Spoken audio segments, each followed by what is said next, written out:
The Cartoonerific podcast is sponsored by the Wonderful World of Animation Gallery, home of rare and wonderful fine animation art. Visit their website at wwagallery.com.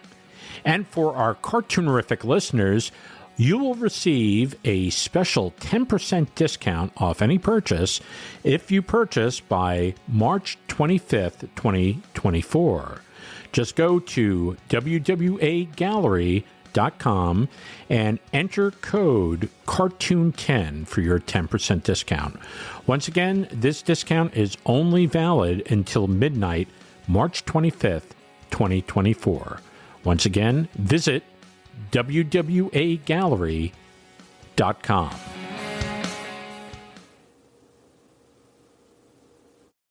The following is a Cartoonerific Studios presentation. Welcome to Cartoon Fun, it's Cartoonerific, yeah! It's Cartoonerific,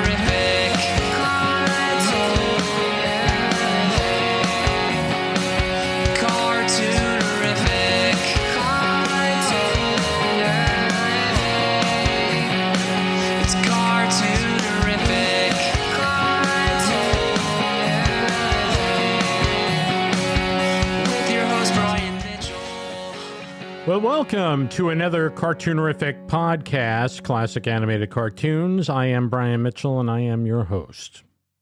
Over the years, especially when I was a young boy in Brooklyn, had access to all these cartoons. And if you've been listening to these podcasts, we've talked about them, of course, the Warner Brothers cartoons and a lot of Terrytoon product that was on the air in local stations in New York. One of those cartoons that I used to see all the time was Popeye, and I absolutely loved the character of Popeye. And it was this underdog kind of character that, he ate his spinach and he kind of came alive and he beat the living daylights out of his good old pal Brutus, or Bluto. So it was a fun cartoon. I really enjoyed it as a kid. And there were so many of these Popeye cartoons. I mean, they produced them in the 30s and the 40s and 50s. It was Fleischer first, Famous Studios, and then later everybody kind of jumped on board making Popeye cartoons. And that was very interesting. And I used to watch them and go like, well, it's kind of weird because, you'd see them, they'd be all lavish and moving all over the place. And then you would see them in color. And then you would see them kind of cut back on the animation a bit, and it kind of looked a little bit bare bones. But I still enjoyed them, and I still enjoy them today. They're still kind of fun to watch.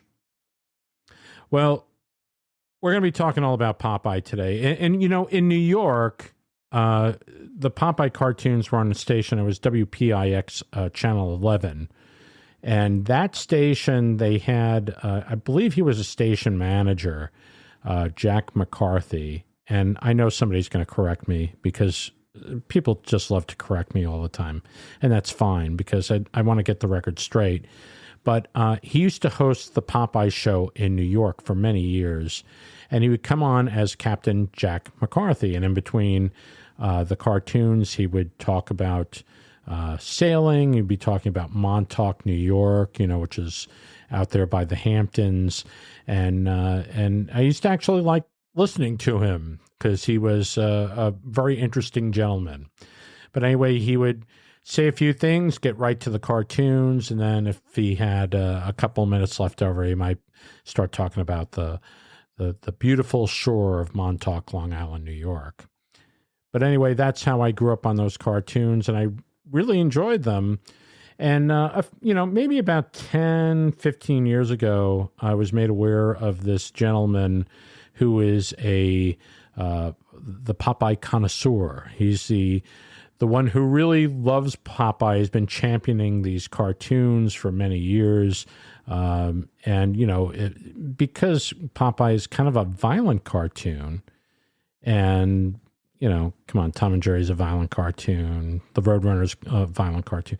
But they're, It's not real. It's cartoon. But, people have been trying to sanitize the airwaves for years for kids. And somehow Popeye has kind of faded out. But he was really a big rating star back in the 50s and 60s when he was on television, and the 70s. People couldn't get enough. Kids couldn't get enough of Popeye. So today we're going to be talking with Mr. Fred Grandinetti, and Fred is Popeye's champion. He's basically out there making sure that these cartoons are being seen. He has a new book coming out, and we're going to talk to him about that. So please stay tuned. Don't go away.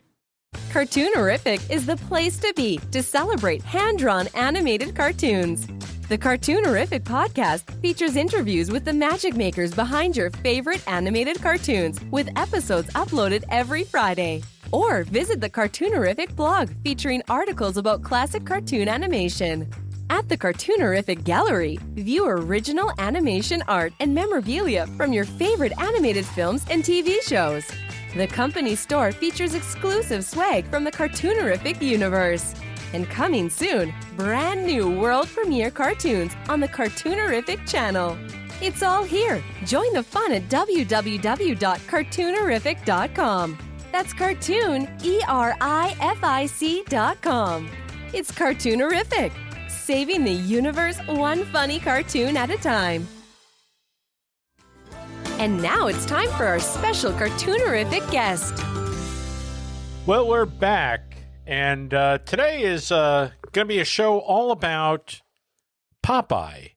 And we have the Grand Poobah, the chief cheerleader that's been out there for years championing this character because the cartoons kind of disappeared for a while. And I mean, they've been shown on different places, but, I believe Cartoon Network had it and was not running them. And so this gentleman has done more for Popeye than anybody on the planet. He is the co-founder of the Popeye fan club, has a massive Popeye collection, has 6 books on Popeye that are out, the most recent being Popeye the Sailor Man, the 1960s cartoons. So it's going to be, this is an honor and a treat for me because I grew up on those cartoons and really enjoyed them. So here is Mr. Fred Grandinetti. Fred, how are you doing today? Ahoy there. Ooh, that hurt. There you go. I kind of do that myself. I kind of do the Popeye laugh once in a while. Oh, that's excellent. I like that. Well, thank you very much. So I've known about you for years. You have a show, Drawing with Fred, that's yes, on 30 years. Wow. That's very neat.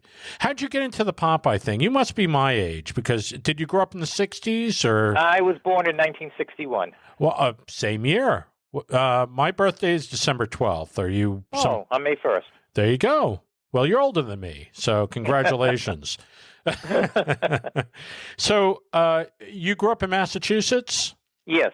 Okay, so you must have been. I know here in New York, we used to have Popeye shown on WPIX Channel 11. And that's now, trying to think, I don't think it matters what it is now. I was trying to think if it was, I think it's still a Tribune station here. Not that matters, but tell me a little bit about your childhood and how you got to really experience Popeye. Well, my mother's earliest recollection is when I was 3 and getting my tonsils out. Her sister Kay, who loved the color red, got me an olive oil doll by Gund, and she was wearing red. That's my earliest. I do remember about being 4 or 5 trying to learn how to draw Popeye, and I drew like 3 circles, and my father suggested I merge the circles and put a sailor's hat and a pipe on the other end. And I was buying Popeye stuff at an early age. My mother and father said, I was the easiest person to buy for as a kid. Just go to the local toy store and get anything Popeye and Bozo, and I was a happy little camper. Here in Massachusetts, We watched him on Providence, Rhode Island channel before my brother and I went to school, Popeye and the Three Stooges, and also on Rex Trailer's Boomtown. He ran Popeye, the theatricals, and the King Features cartoons on Saturday mornings. But I mainly remember watching him every afternoon on the Uncle Gus Show, which was on WMUR, Channel 9 in New Hampshire. Oh, there you go. So Popeye, basically, because it was produced by Fleischer at one point during the 30s, right? And then Fleischer went out of business, and then basically Paramount had been distributing the Popeye cartoons. They were producing them, but it was Fleischer, and then they took over the Fleischer studio, brought it back. Yeah, Famous Studios. It became Famous Studios, and then that was the second incarnation of Popeye, and the look totally changed. I guess they're going after that. Actually, it was kind of like a gradual change. You have to remember the Fleischers were the first ones to put him in that white sailor suit along with Bluto. That wasn't Famous Studios. Fleischer did that to go along with World War II. And I think Famous just carried on that tradition, mainly because they wanted a more modern look and get away from the urban feel. And also it was probably much easier to animate a white mass rather than a red, black, and blue mass. And the same thing with Bluto. Right. And then somewhere they kind of concluded doing Popeyes for theatricals, and then I guess the rebirth happened. The rebirth of Popeye happened, where it was King Features was actually producing them. Well, actually, the rebirth happened when the theatricals premiered on television in September of 1956. I don't think anyone expected how big Popeye became. I mean, he was a tremendous success on television, to the point where he kind of regenerated the whole Uncle hosted show, where you had Captain Bob, Cowboy Dick, Freddie the Fireman, all across the United States. You had a live host hosting these Popeye cartoons, which just drew tremendous ratings, and Popeye was reintroduced to children all over again, and it was just a massive success. And also in terms of licensing, I mean, hundreds and thousands of items came out during that short time after Popeye debuted on television. Right. And then, there were a lot of things that happened around that time when a lot of things made it to TV, like Three Stooges, right? Yep. Where Mo, Larry, and Curly was gone and Shemp was gone, but they realized when Columbia dropped them, and then they dumped these things onto TV. All of a sudden, what was old was new again. It was new again, right? Exactly. And, the same thing happened with Popeye. Yeah, and a lot of people there were people that never saw the Three Stooges. Like I grew up on the Three Stooges, and all those shows were basically all those 20-minute comedies were done. They were done years ago. But and that's to me, why it was many independent stations combined Popeye and the Three Stooges, because the two of them were such big ratings grabbers individually that they said, hey, let's combine these two. And stations across the country had their own Popeyes and Three Stooges show. Let's go back a little bit in history, because I just want to talk about Seeger was the comic strip creator of Popeye, right. Correct? So this was a popular strip in comics. It was moderately successful when he created it in 1919, and it starred Olive Oyl, her original boyfriend, Ham Gravy, and her brother, Castor Oyl. It was okay. Right. But then when Seeger introduced Popeye on January 17th, 1929, who, by the way, was only supposed to be in one story. That was it. He was supposed to be there and gone. Right. But he became such a hit with the newspaper-reading public that he had to put him back. When did Fleischer get a hold of it? And 1933. Now, did they make the deal for Popeye, or was it somebody else? Max Fleischer said, I think he said it in the Fleischer story, an excellent book, by the way, where he said he always loved the Thimble Theater, right, in the comic strip, and that's why Max Fleischer negotiated with King Features to use Popeye in a Betty Boop cartoon. That was that book was by Leslie Carbaga, right? Yes, fantastic book. Yes, so that kind of and he was actually the first one to write about the Fleischers and Popeye and Betty Boop, to be taken seriously. You know, prior to that, it was Disney and Warner Brothers up the yin-yang, so I give him a lot of credit, and I thank him tremendously because he inspired me to write my own material on Popeye. That's terrific. No, I think Disney was always the kind of the darling because it was always the art of animation. Warner Brothers took a while. I think all the other studios took a while. It wasn't until the 70s where you had fan publications like I think it was Funny World, right? There was one like Animato, yeah. Animato, which was a fanzine, right? Mind Rot, I think, was another one. These were all in the 70s. And a lot of the people that came out who were actually writing for these things, it was like Jerry Beck and Jim Korkis. And I can't think of some of the other people, but it just kind of gives you an idea. All these people kind of, they were starting these fanzines, and then basically they veered off, and they had these, they were historians. They were people that were just celebrating animation. So, but yeah, the Leslie Carbaga book, which I think that came out, did it come out in the 70s or the early 80s? I believe it was 76, around that time. Yeah, exactly. So when Fleischer picked it up, and they produced the first cartoon, the first Popeye cartoon, was it an instant hit or? Yeah, well, basically what they did, just to make sure that they were going to be getting somebody who could carry his own series, they tested him out in the Betty Boop cartoon. It was a Betty Boop cartoon called Popeye the Sailor. Betty Boop had a very small part as a hula dancer. You know, it was the traditional Popeye, Bluto, and olive oil. You know, Bluto grabs olive oil scenario. But the cartoon with Betty Boop was a tremendous hit, and within 3 months he had his own series. And Popeye remained, even through the famous studio years, and a lot of people don't know this, became Paramount's #1 short subject series, even through those later famous studio cartoons. Popeye was #1, Casper was #2. Casper came around, what, 1940, do you know? 1940? I think it was 44 or something like that, yeah, when they may have done the first cartoon. Something around that time. Yeah, I want to say 42 or 44, but, somewhere in there. And yeah, because a lot of people think because, famous, deviated on the Fleischer formula or the look that the cartoons weren't making money. That is a total fallacy. They were #1. Wow. All right. Do you know some of the animators that worked on? I know Myron Waldman ended up directing Casper, but he was one of the animators at the time. Yeah, he did some Fleischers. He's also created Pudgy in the Betty Boop series to keep Betty Boop going when they couldn't do the vamp act anymore with her. Right. That's right. she needed supporting characters in a hurry. That was the dog, correct? Yep. Mm-hmm. All right. I actually met Myron Waldman several years ago at a cartoon museum in Connecticut. We were kind of on a double bill together.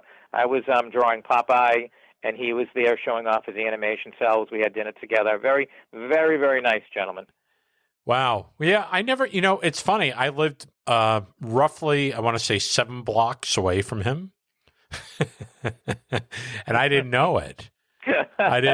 We both lived in Wantagh, New York. I don't live in Wantagh. Hey, that's the same thing with Joe Besser and Curly Joe Dorita. They lived very close to each other, never met each other. It's wild. Yeah. There was somebody I went to school with that, went to school in New York with him, and then I moved out to California, and then we hooked up years later after I moved back to New York, and we were just talking. He lived a block away, and I never knew he was there. So really kind of weird. And then, but with Popeye, once they started getting the series going, I mean, Paramount was really happy, and the cartoons were doing extremely well. Mm-hmm. And so there was I don't want to say there was a clash with Disney, but it was basically kind of a rivalry. I'm sure there was a rivalry going on, with Disney and Fleischer and Warner's, but I don't think it was at each other's throats. It was the output, whatever the public happened to fancy at that time. Right. What were the what were the best Popeye cartoons of that era from the 1930s? In my opinion, yeah. I'm gonna tell you, when I was a kid and I used to watch the Fleischers on the Uncle Gus show, whenever Popeye pulled out his can of spinach, I would say, hurry up and eat that, because knowing it was a Fleischer cartoon, he'd either get whacked out of his hand and he wouldn't eat it, or somebody else would get it. And it was the unpredictability in a Fleischer cartoon. Yeah. One of the classic ones that comes to mind is I Like Babies and Infants, which I hated as a kid. I've grown to appreciate it as an adult. When Popeye and Bluto were spending the cartoon trying to get Sweepy to laugh, and Bluto's pounding on Popeye. He goes to reach for the can of spinach, gets a can of onions by mistake, and everybody's bawling, and Sweepy laughs at that. Right. Now, as a kid, I hated that because Popeye didn't get Bluto's comeuppance. But as an adult, I appreciate it. I actually like that cartoon. I've seen all these cartoons over the years.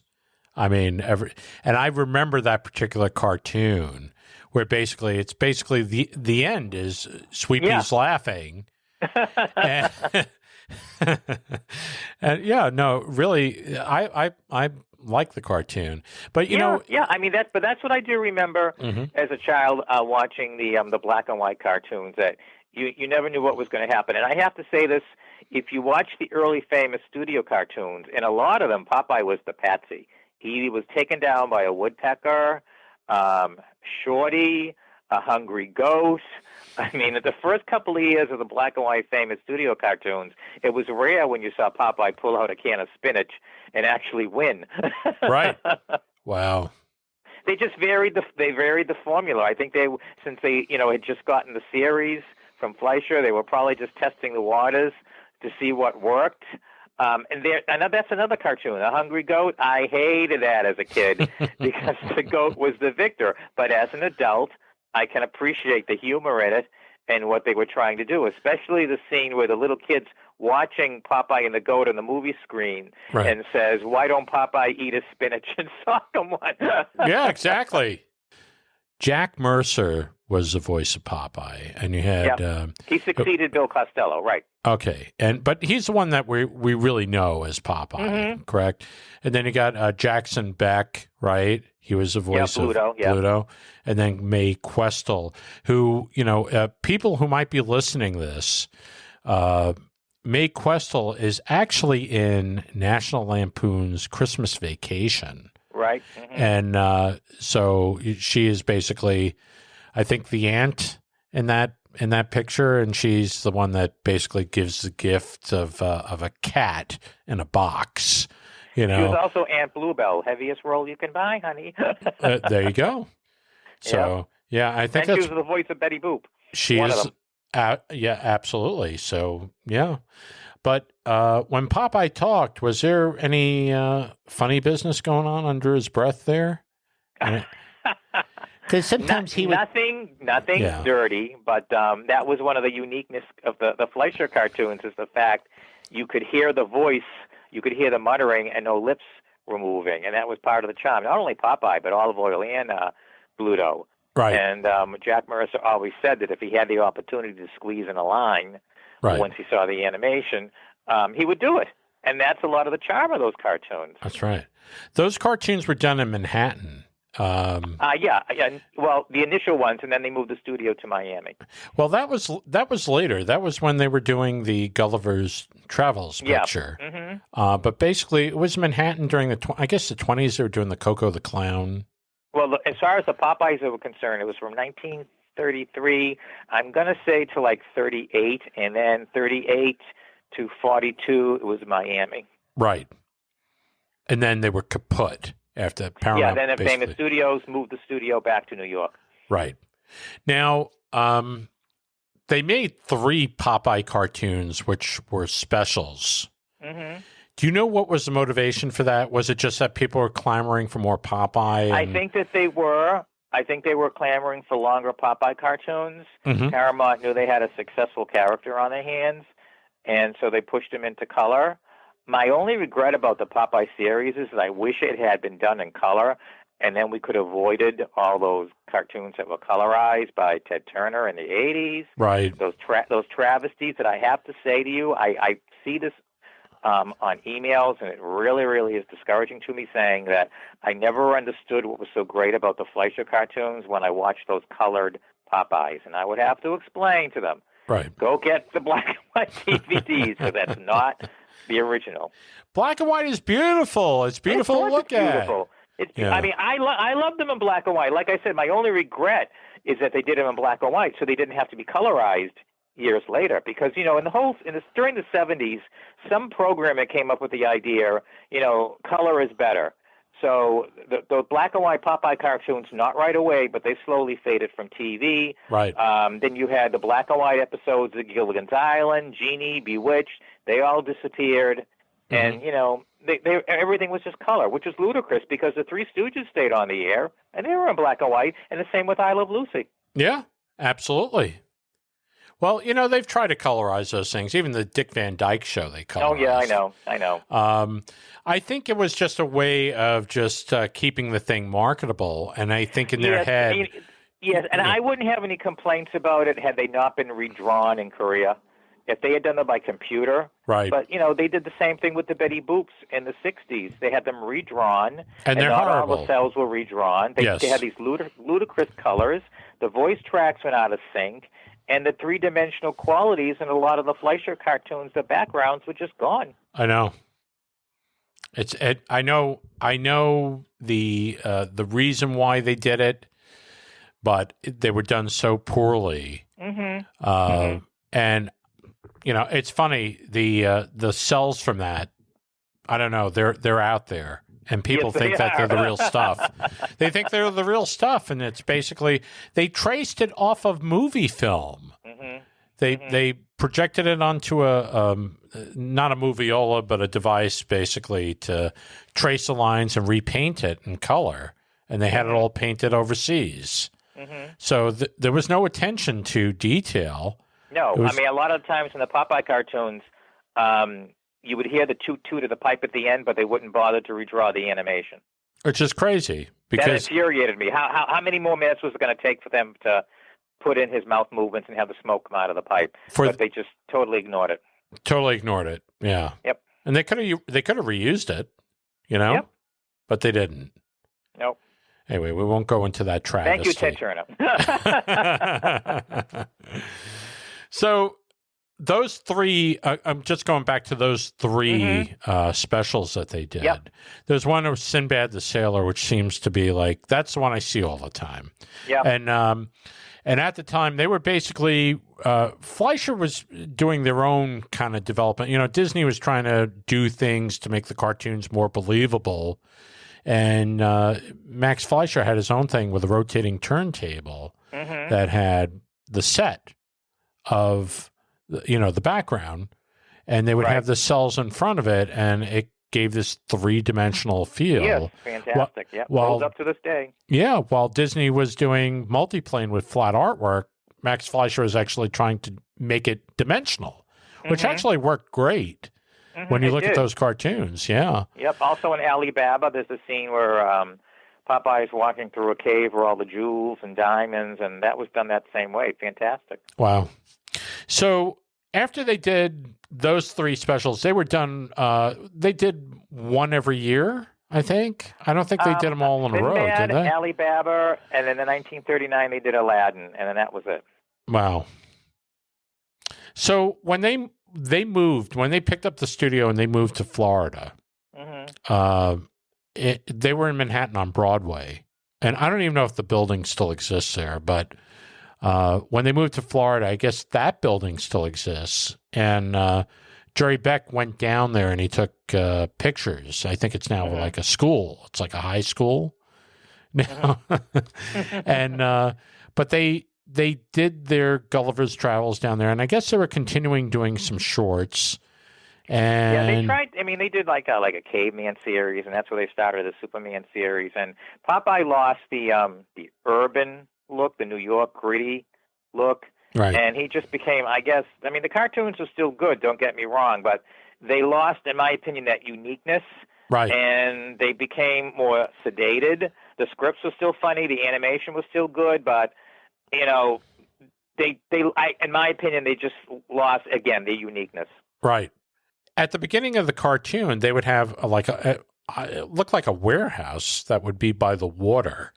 And basically the doors would open up and then it would You know, when I was a kid, I always thought it was a barn door. Yeah. And then I looked at it and I saw the water.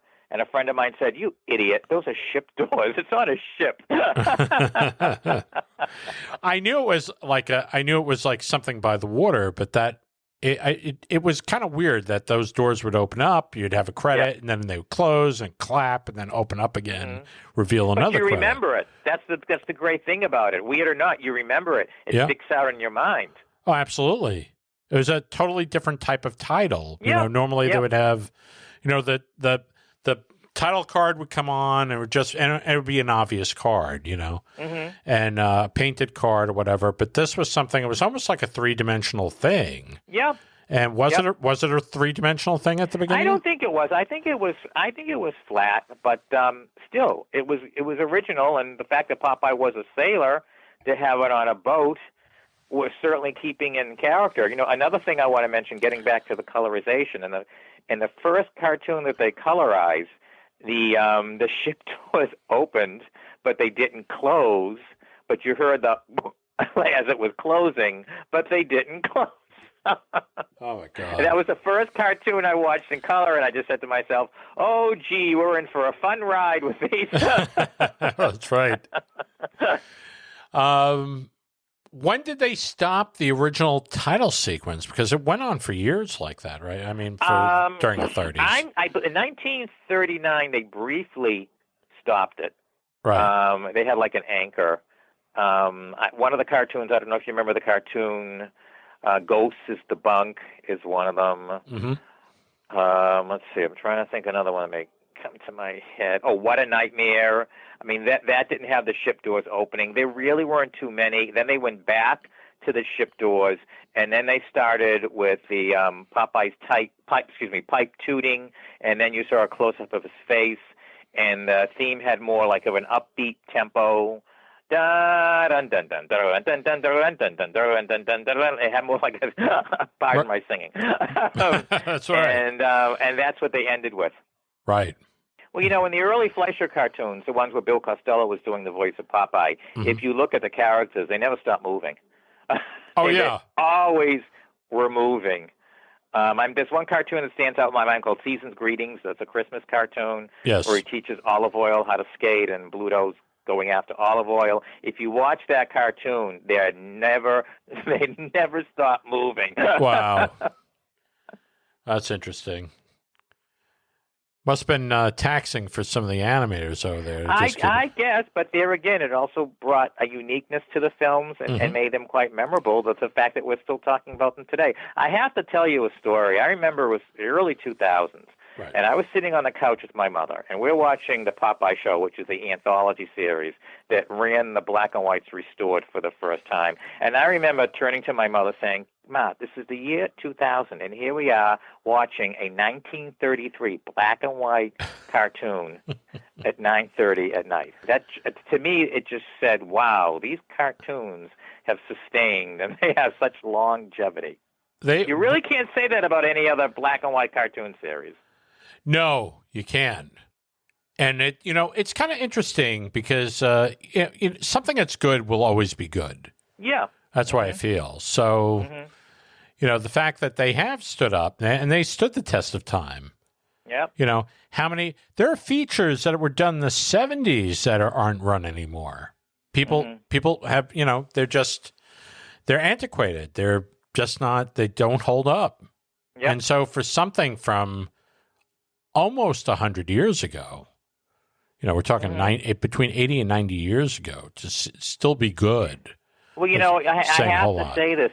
King Features Syndicate has a YouTube channel, and they put all the King Features own cartoons on there, the ones from the 60s and the one from Hanna-Barbera, from the all-new Popeye Hour. Right. And they can put up a King Features cartoon on at 6 in the morning and maybe get like 3 hits. And then as the day goes by, they'll be up to maybe like 2,000-3,000 hits on one cartoon. I always check that out, and I'm amazed how many people can watch one cartoon from the 60s. They just all gravitate, good or bad, they all just gravitate. They gravitate to it, yeah. Yep. So when they moved the studio back, when basically, I guess 1942, they did the feature film, was it Hoppity Goes to Town? Yeah. I think 41. 41. Either 41 or 42, but yeah, it was the early 40s. Okay, so this picture came out. I think it's a better feature than Gulliver's Travels. Mm-hmm. Gulliver's Travels used to run in New York. It was basically, on the Channel 11 station. They used to run it. Right. And, every year they'd run around Thanksgiving or Christmas. Right. That was kind of like that was our daytime entertainment for around the holidays. And eventually they stopped running it because I guess people stopped watching it. But Hoppity Goes to Town, the second and last Fleischer feature, is actually, I think, a much better movie. And I think, but the picture didn't do well. I don't know if it was released at the time of World War II, at the beginning of World War II, and it just did nothing. It was a disappointment. At that time, I guess Paramount decided, because they were having problems with the Fleischers, apparently. I guess Dave Fleischer, who directed a lot of these movies, and Max, who was the head of the studio, they were having some problems between the two of them. Do you know exactly what happened there? No, other than the fact that they didn't get along. Yeah. I know it's been mentioned in books. I would suggest anyone get a book that's come out on the Fleischer Studios that probably the nitty-gritty is there, but it just might be, again, one of those situations that unless you happen to be sitting there at the time and overheard what was going on, you may never know what was going on. But the fact that the two couldn't work with each other, I'm sure, played a major part in the fact that Paramount just throwing up their hands. Just firing them both. Yeah. And I don't think it was Paramount Studio, it was Fleischer's studio, but I think because of the agreement that they had with them, that I don't know if they just assumed ownership or just said, we're just taking the place over. And I think that was it. They were able to assume ownership. And the initial Popeye cartoons under Famous Studios, I would say the first 5 years or so, they're not bad. They're very innovative. They're very clever. I mean, I can think of titles like Puppet Love, where Bluto makes a marionette of Popeye, and Popeye and Rocket Tomorrows when he has to fight, a Bluto like Martian and his troupe. I mean, they were very colorful, very innovative. The stories were different. I would say it was probably around 1950, 51 or so, where they just started churning out the Popeye, Olive, Bluto romance angle. And there again, they were extremely successful. So the attitude might have been, if it's not broken, let's not try to fix it. Exactly. If they're making money and this is what people want to see, not that I agree with that. I agree, every once in a while you got to shake up the mix a little bit, but that just might have been the mentality. Right. They're making money. This is the script that's working, so let's just keep doing it that way. The one thing I will say about the King Features cartoons, they used many more characters from the comic strip, obviously because King Features was behind it and they syndicated the comic strip. Sure. So we got to see Roughhouse, we got to see King Blozo, the Sea Hag, Alice the Goon. We got to see all these different characters from the comic strip, and that made the scripts have much more variety. Right. Well, in the 60s when they were using it, I guess they actually, I'm going back to the 40s now. During the 40s with Popeye, it was just basically the three characters with maybe a Sweet Pea. Well, they had Sweepy from the comic strip. They had Poop Dick Pappy. Mm-hmm. They had the Jeep. They used him in a couple of cartoons. They had the Goons. They used them in one cartoon. Right. Of course, Wimpy showed up in a lot of the Fleischer cartoons. Oh, yeah, with the hamburger. But from what I've been told, I believe that for Paramount to use the characters from the comic strip, they had to pay a licensing fee, which maybe Famous Studios just didn't want to do. If you look at the Famous Studio cartoons that feature Sweepy, who they called Cousin Sweepy, he just looked like a generic baby out of a Famous Studios cartoon. Right. He really didn't look like Sweepy, which was probably their way to get around paying a licensing fee. Right. Wow. Stuff like that happens. Yep. And that's but there probably again, they probably could care less because there again, the films are making money. So let's just have this baby and call him Sweepy. Yeah, exactly. Interesting. I know they were popular in the 40s, 50s. Were these things ever nominated for an Academy Award? Sinbad was. Mm-hmm. Did it But win? it lost out to Disney's Three Little Pigs. But I like to think that Popeye got his revenge years later, not only because he bested Mickey Mouse in popularity polls in the 30s, but when the cartoons premiered on television, if they ran up against the Mickey Mouse Club, they just creamed them. Wow. Interesting.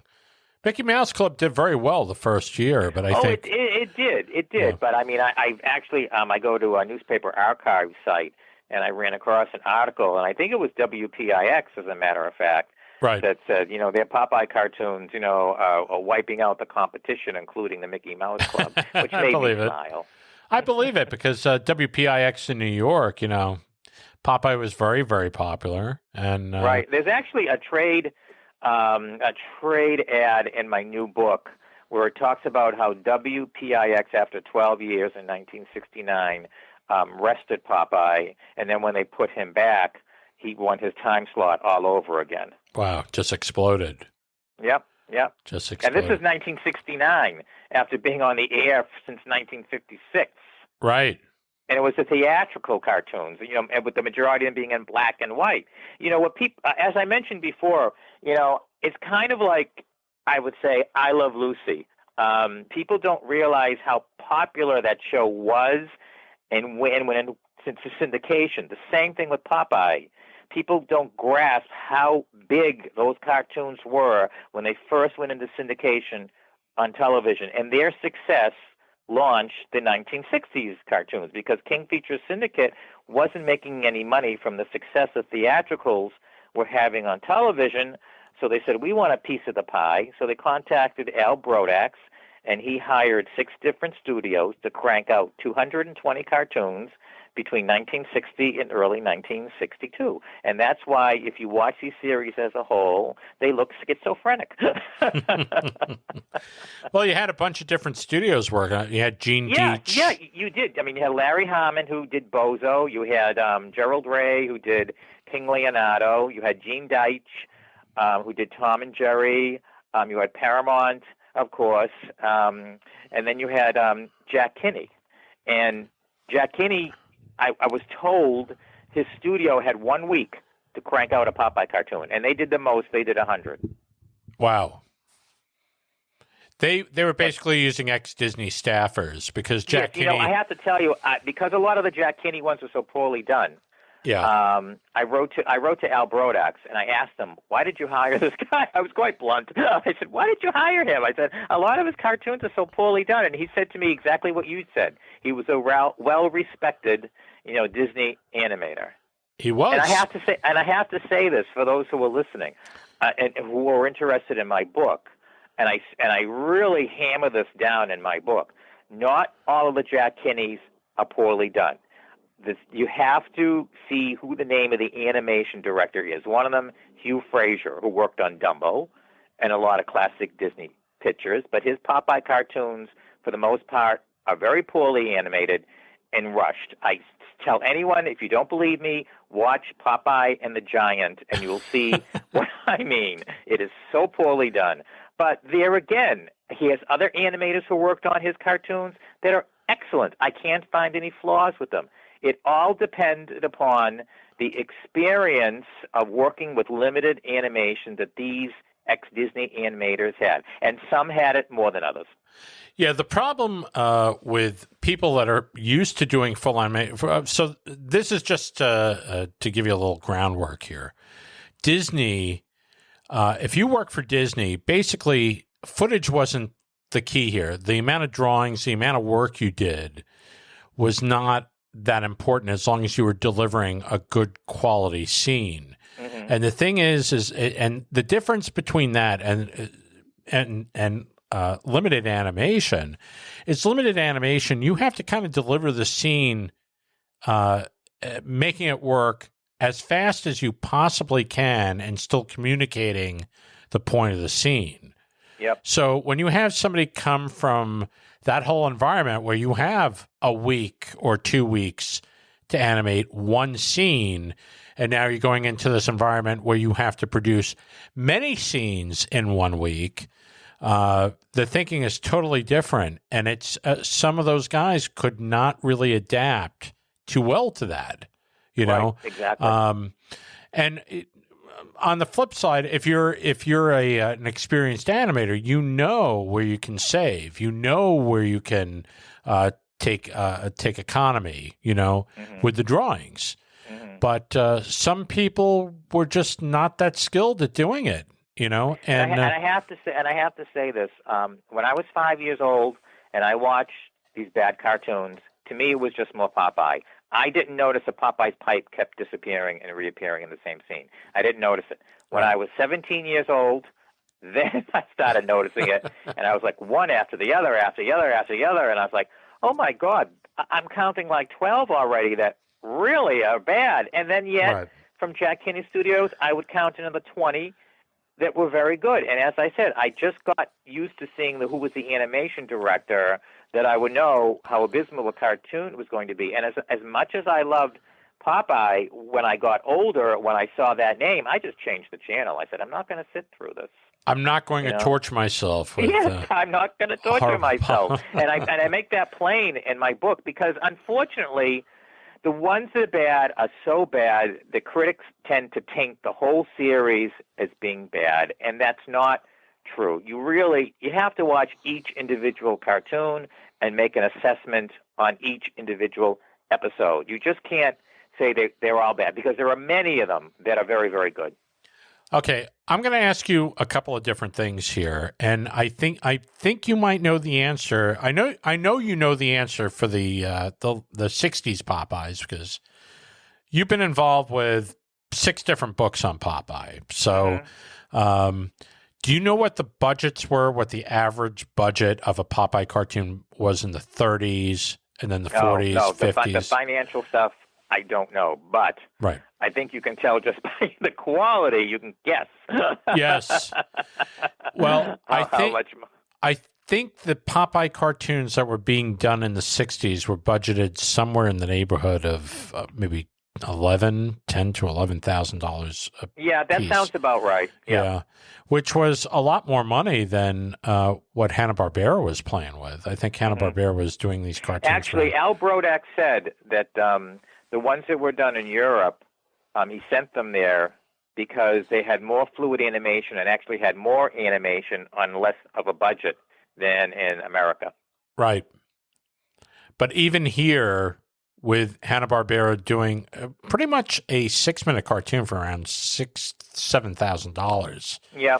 Which would equate probably to about $100,000 today. I don't know. I think the series would have been better served if Paramount was able to do more, if they had kind of switched it and had Paramount do the 100. I think, but they were involved with the theatrical cartoons at that time, so they probably just took what they were able to handle rather than give Kinney 100. Right. But and then Gene Deitch, he did a lot of ones that had simplified animation, but the stories were quite good. And then he also did ones where the animation wasn't simplified; they actually moved, quite a bit. There again, it went to the experienced personnel that were available at the time, working on the cartoons and what they were able to bring to it. Right. The Popeye theatricals finished up in 1956. That was basically 1957. Yeah, 1957 was the last released cartoon, Spooky Swabs, and the year before they debuted it on television. Okay, and so those things were basically dumped onto TV. They were selling these cartoons. They were selling it at a good price too. Yeah. They weren't sold cheaply by any means, but there again, I don't think anyone had expected how big they were going to be, or they probably would have asked for a heck of a lot more money initially. So these things came out on TV, and they were huge ratings grabbers, right? And and the thing that I remember was the big AAP, Yes, Associated Artists Productions. That's yes. right. And so all the original beginning and end. right. Was that on all the 40s cartoons? Because yeah, it was done on all the Fleischers and the Famous Studios. I think except for the last 2 years of the Famous Studios, they were still in theaters. They had the original Paramount opening and logo, and I think there was like an occasional cartoon that was released without the AAP. I think the one was Protect the Weakerest. I remember seeing that on Uncle Gus. Right. And I saw the Paramount Mountain, and I said, "What's this?" Yeah. So I think one kind of like sneaked out without the TV syndicator. It's funny. As an adult now, I kind of miss seeing that AAP logo because I grew up with it, right. and whenever I saw that and I heard the music, my heart would just flutter a little bit. Sure. And I know MeTV still runs a bunch of them with the AAP logo at the beginning and the end because they haven't been released on DVD yet. Right. But pretty much all the theatricals have the Paramount opening and closing. But it's funny, as a kid you take it for granted, as an adult you miss it. Oh, exactly. But basically all these shorts, and it was Warner Brothers took all their pre-1947 shorts. Same thing, yeah. And they were purchased by this company, and then they put these new titles on there, which was Associated Artists Productions. It just said AAP, and then it had a bunch of characters around the frame. And it was Bugs Bunny, and it was Popeye, or it was Little Lulu or something like that, Well, Little Lulu was NTA. Oh, okay. So what else was it? So was Betty Boop. Okay, gotcha. So what were the other characters around there? Because there was Looney Tunes mixed with Popeye, and what else? I know Betty Boop, Little Lulu, Little Audrey. Right. The Paramount cartoons that I think were like non-Casper related, like the falling, bouncing the ball stuff. Right. I think that was also NTA also. Right. Wow. And then I think they had a few made-for-TV cartoons that came out around that time too. Wow. But it was just the rating success of the Popeye cartoons. It just kind of like swept the country. Right. I mean, I'll tell you how popular they were. When they came out with coloring books, the logo on the top said TV's most popular cartoon star. Now, you really don't see that on any other cartoon character. I've never seen that on Mickey Mouse. I've never seen it on Bugs Bunny. Right. But on Popeye, you had it on coloring books, and you had on 45 records and record albums. TV's most popular cartoon star. Absolutely. So when these things were released, there was massive popularity for these cartoons, and they're run all the time, morning, afternoon.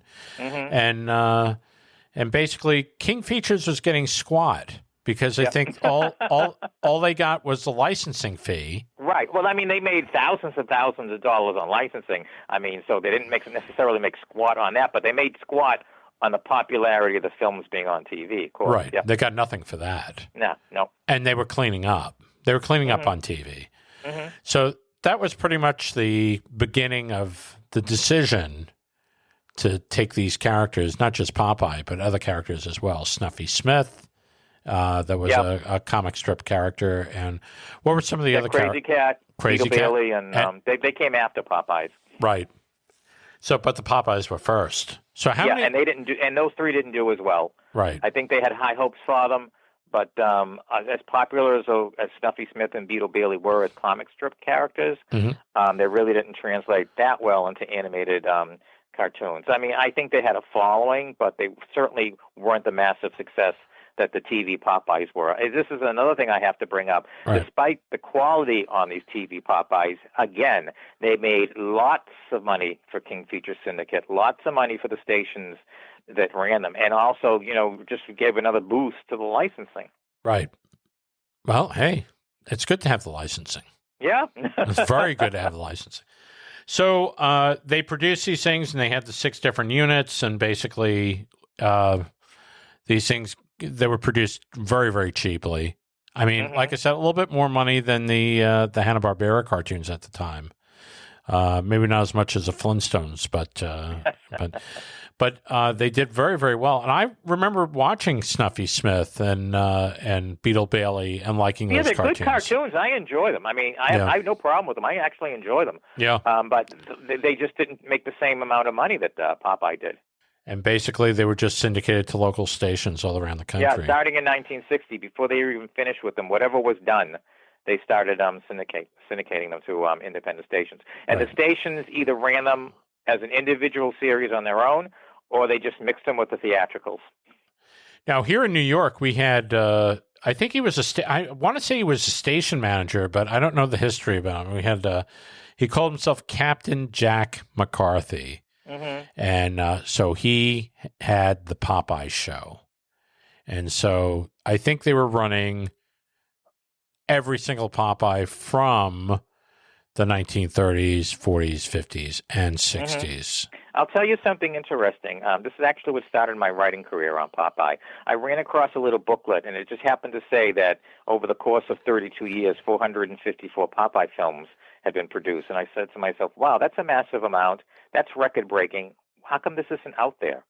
And there were things printed about his comic strip career, but I said, this is a milestone. This is a major achievement.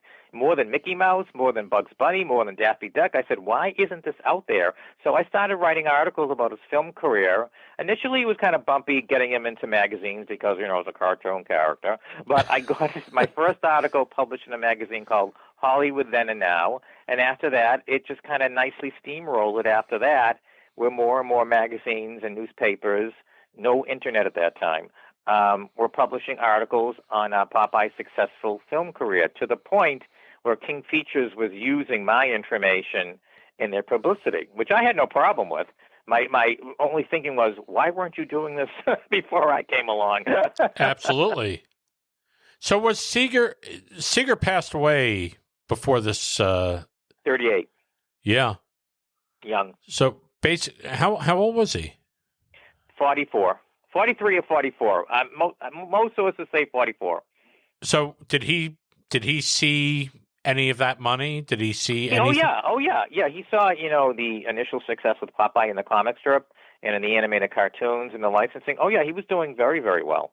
But who did he own it, or was it King Features? No, King Features Syndicate. Wow. That's crazy. I wonder if the family is actually. Well, who knew how the contracts were signed back then? I remember reading that his wife took King Features to court and won, and then I remember reading that King Features took her to court and won it back. So I really don't know how that was resolved. But I guess it all depends how you signed the contract at that time. If you didn't have a good lawyer, then you were screwed. Yeah, but sometimes it's not about the lawyer; it's about how much money you have, because it can keep bringing it back to court. I think today comic strip creators are more aware of taking hold of their properties and not leaving you in the hands of somebody else, but not so much in the 30s, I would imagine. How'd you get the book going for the 60s cartoons? I'll tell you what happened. Because of COVID, I was laid off. I had already started it about 2 years before, and the only thing I had to finish was the episode guide. So I said, I'm home. All these cartoons are on YouTube. I'm going to finish this baby. So I literally spent 2 months getting up every morning about 9 o'clock, going to YouTube and watching every single cartoon and writing a synopsis of the plot and looking for the mistakes in the animation and spelling out what was good and what was bad and anything that was unusual. For instance, there's one cartoon called County Fair, where Popeye and Brutus are competing with each other. It's a Paramount 1961. It's excellent. And Brutus and Popeye in a spinach eating contest, and Brutus decides he's going to eat Popeye's spinach rather than his own, and he looks right at the camera and says, you didn't think I was going to play fair with that runt and take a chance against his spinach. So he breaks the fourth wall. So it's something like that, I had to include in the episode synopsis. Who directed? That's what it was. Who directed that cartoon? Paramount Cartoon Studios. There you go. Well, they created it. It wasn't easy. It wasn't easy doing the episodes. After a while, I was like, oh, my God. 150, how many more do I have to do? Oh, my God. 220. Just a quick aside. Were you happy with any of the post-King Features cartoons? I enjoyed the all-new Popeye Hour. There again, people complain the lack of violence, but I think the scripts made up for it. Mm-hmm. And it was also a smashing success on CBS. It ran for 5 years. It was the all-new Popeye Hour. Then it became the Popeye and Olive Comedy Show. It was also successful in syndication. Popeye and Son, I can't stand because Popeye was married to Olive Oyl, and he had a son named Junior who didn't look like either one. It was just another Hanna-Barbera attempt of taking a classic character and updating it, like Yo Yogi. And, when you had the old material still running on the air, and then you had to watch this. Yeah, I agree. Did they do all three of those shows? Hanna-Barbera did the all-new Popeye Hour, Popeye and Olive Comedy Show, and then they did Popeye and Son. I also have to mention 1972, The Man Who Hated Laughter, a Hal Seeger production, where Popeye and Olive Oyl and all the King Features comic strip characters at the time were kidnapped by a mad professor who wanted to rid the world of laughter. Oh, my God. Did and you Jack see? Mercer was back as the voice of Popeye and Wimpy. Oh, wow. Yeah, he lasted for a long time. When did Jack Mercer pass away? 1984. Wow. The last thing he did was a Popeye Nintendo commercial. Mm-hmm. And the last commercial, and this is on YouTube if anyone wants to look it up, the last time he worked with Mae Questel, and I believe Jackson Beck, was on a Nintendo commercial for a Popeye arcade game. Oh, wow. Well, and it's on YouTube. Interesting. We got to check that out. Have they pulled all the King Features cartoons off of YouTube? Because I tried looking for that one cartoon, Barbecue for Two. They're on YouTube. They're all there's a site called, I think it's called the Official Popeye page or something like that. But if you type in the title of a King Features cartoon, they are all still on YouTube. Well, I went looking. Everything is there. I actually went looking for it the other day because I wanted somebody to watch it. And I found maybe a 2-minute version. It was an abridged version. And then... it's there. Just keep looking a little bit harder. I just saw it the other night. It's there. It's there. Okay.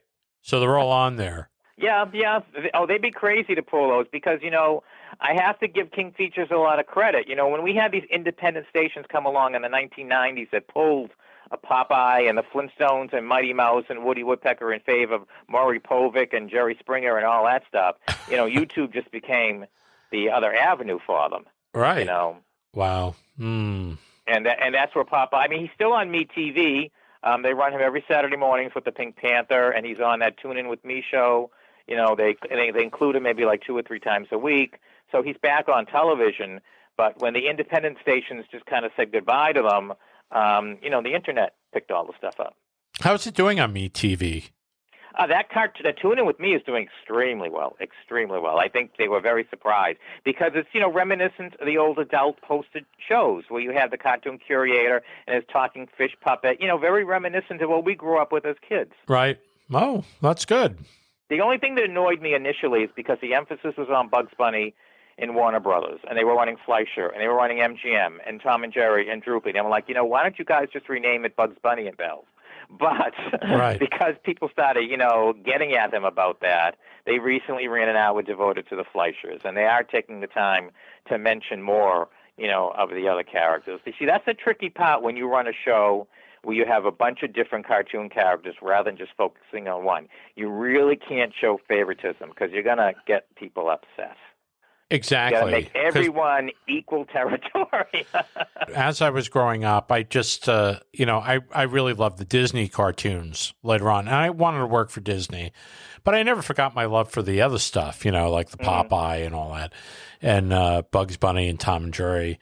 It's all great. It's all great. And you take inspirations from all that stuff. There was Yogi Bear. I'll tell you, what you had just said, going back to the Popeye show, when the Cartoon Network premiered that, it was such a classy half hour. They ran the cartoons restored, and they also talked about the history of the cartoons, like the Fleischers and the innovations. Right. Because the Cartoon Network didn't own the licensing rights to Popeye, they put it on at 1:30 in the morning. And that didn't sit well with me, so I spent my own money to place ads in film magazines to have the audience email the PR department at the Cartoon Network asking that the show be moved earlier. And about a month later, they moved the show to 9:30 and then to 7:30. So instead of 13 weeks, it ran for 3 years. Wow. So my message to the audience is be polite, be nice, and you may get what you want, but you have to be vigilant. That's the only way that show lasted for 3 years. It's also the only way those Fleischers were finally released on DVD. Right. Well, yeah, but you were the man behind it. Yeah, still, but you can't go, bang your fist down on a keyboard and put in swear words or whatever. You just have to say, why aren't these out? Can you please put them out? The president at the time of King Feature Syndicate, he wasn't a fan of mine because of the DVD issue. Mm-hmm. Because I had people contact their public relations department. Warner Brothers, who owned them, wanted to release them. King Features, for whatever reason, didn't want to make a deal with them. They were just dragging their feet for like 30-odd years. Right. And I said to them, you go to Warner Brothers, you ask them. You go to King Features, you ask them. And it got to the point where they were getting just so many emails. They had to do something, or at least explain publicly why they weren't doing something. It's really kind of stupid because you have this character. You own the character. Mm-hmm. And the fact is, by not having it out there, by not having they're hurting themselves. You're hurting yourself because you could be cleaning up on the licensing. Mm-hmm. Right. It doesn't. Well, you know what happened? The first set sold very well. The second two didn't sell as well because by the time they finished up with the first set, the black and white cartoons that were restored from the Popeye show or whatever film prints were available were showing up on YouTube. So why do you want to spend $45 on a DVD set when you can watch it for free at home? And there again, I blame King Features because their timing was off. Where were you guys 30 years ago with VHS? Exactly. But I have to say this, in all fairness, they have a new crew at King Features now. Very nice people, and they are allowing Warner Brothers to release them when Warner Brothers wants to release them. So they haven't stopped them at all. They're working on new Popeye projects, new figures, getting them involved with different ecological projects. So they're a very, very nice bunch. Phenomenal. The book, Popeye the Sailor, and it's the 1960s cartoons by Fred Grandinetti. Go out, get it. Where's it available? It's available on Amazon and I think Walmart and Google or, but I would go primarily. Also, Bear Manor Media, they have their own website who publishes the book. They also have some excellent film and television books. So anybody who's interested in film, TV, personalities, or cartoon characters in general, I'd suggest that they check out their website. A lot of great stuff. Fred, are there any of the books that you've done that are still in print? I believe the Jack Mercer book that I did for Bear Manor Media is still out. And for McFarlane, it's Popeye and Illustrated Cultural History. I believe that's still available. And one of these days I got to get around to updating that because I've just, you write a book and then you discover, whoops, I should have said that. Or I should have made this date instead of that date. And that's just why I enjoy writing articles on the internet much better than doing books, because I can always go back and say, can you delete this and change it to that? There you go. You can edit. You can't edit, you can't edit print. Yeah. Yeah. No, I had on Mark Arnold, and he said he wrote a book on the Total TV cartoons, and he said that somebody was gone. They were dead. And they were still alive. So he had to deal with that. But anyway. Yeah, I have a couple of legacy issues on that, too. Jeez. Anyway, Fred, thanks for coming on. No problem. I'd like to do this again, maybe talk a little bit more about Popeye in the future. And sure. It'd be great. Next year he celebrates his 90th anniversary as an animated cartoon character, next July. And I'm trying to work on some press for that. So if you'd like to pop on the phone with me around that time, that would be great. Oh, it'd be great. Maybe a big push for a Popeye balloon in the Macy's Thanksgiving Day parade. that would be nice. Wouldn't it? We only had one years ago, and an olive oil one too. So why not bring him back? Yeah, why not bring him back for that? Yeah. 90 years. It's amazing. He's an old man. But he's got vitality. There you go. Still very entertaining. Fred, thank you for coming on. And, no problem. I enjoyed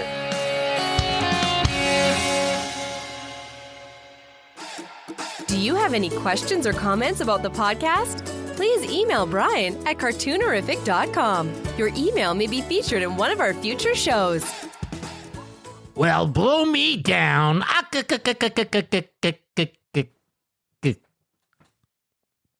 Hey, thank you, Fred, for coming on the show. And we're going to look out for your book. Should be a lot of fun. Actually, I'm all hyped up to look at a Popeye cartoon right about now. How about you? Yeah, let's do that. Well, that's just about it for us. Next week, we have a very, very special guest. It is the writer and director of the little film called The Brave Little Toaster. His name is Mr. Jerry Rees. He's a multi-talented artist and animator and director. And so he's going to be on next week, and it's looking forward to that. Anyway, if you really like what you're listening to, please subscribe. If you really like what you're listening to, please tell a friend. That's very important here at the Cartoonerific Studio Complex on Long Island, New York. Anyway, I want everybody to have a great day. I want you to have an excellent week, and we'll see you all next time. Once again, thank you for tuning in.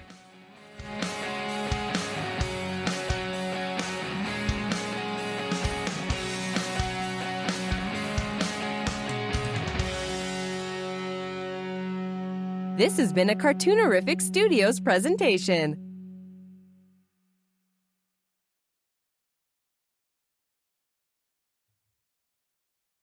The Cartoonerific podcast is copyright 2024 by Cartoonerific Studios Incorporated. All rights reserved.